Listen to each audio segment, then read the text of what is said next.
എന്റെ പ്രാർത്ഥന ശിവൻ കേൾക്കുന്നില്ലേ?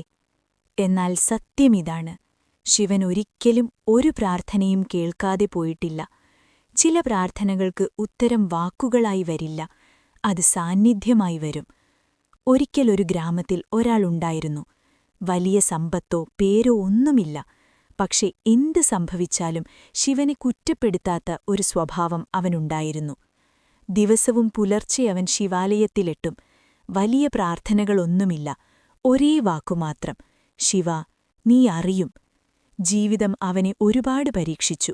ജോലി പോയി, ബന്ധങ്ങളകന്നു, ആശ്രയിച്ചവർ മാറി. എല്ലാവരും ചോദിച്ചു, നീ ഇനിയും പ്രാർത്ഥിക്കുന്നുണ്ടോ? അവൻ ചിരിച്ചുകൊണ്ട് പറഞ്ഞു, ഉത്തരം കിട്ടാൻ വേണ്ടിയല്ല, ഒറ്റപ്പെടാതെയിരിക്കാൻ. പല രാത്രികളും അവൻ കണ്ണീരോടെ ഉറങ്ങി. ചില പ്രാർത്ഥനകൾ പൂർണ്ണമായും മൗനത്തിലേക്ക് പോയി. എവിടെയും ദൈവത്തിന്റെ ശബ്ദമില്ല. ഒരു ദിവസം അവൻ മനസ്സിൽ ചോദിച്ചു, ശിവ, എന്റെ പ്രാർത്ഥനകൾ എവിടെയാണ് പോയത്? മറുപടിയൊന്നുമുണ്ടായില്ല. പക്ഷെ അന്ന് രാത്രി അവൻ ആദ്യമായി ശാന്തമായി ഉറങ്ങി. അതിനുശേഷം അവന്റെ ജീവിതത്തിൽ ഒരു മാറ്റം സംഭവിച്ചു.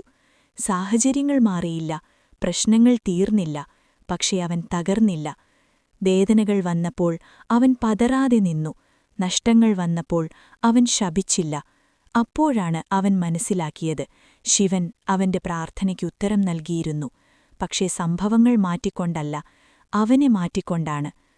ഒരുനാൾ ശിവാലയത്തിൽ നിന്ന് പുറത്തേക്കിറങ്ങുമ്പോൾ അവന്റെ ഉള്ളിൽ ഇത് തെളിഞ്ഞു: എന്റെ പ്രാർത്ഥനകൾ ഉത്തരം കിട്ടാതെ പോയില്ല, അവ എന്നെ ശിവനിലേക്കാണ് ചേർത്തത്. നീ ഇന്നും ഉത്തരം കിട്ടാത്ത പ്രാർത്ഥനകളുമായി ജീവിക്കുന്നവനാണെങ്കിൽ ഈ കഥ നിനക്കാണ്. കാരണം ശിവൻ മൗനം പാലിക്കുന്നിടത്ത് അവൻ അനുപസ്ഥിതനല്ല, അവൻ ഏറ്റവും അടുത്താണ്.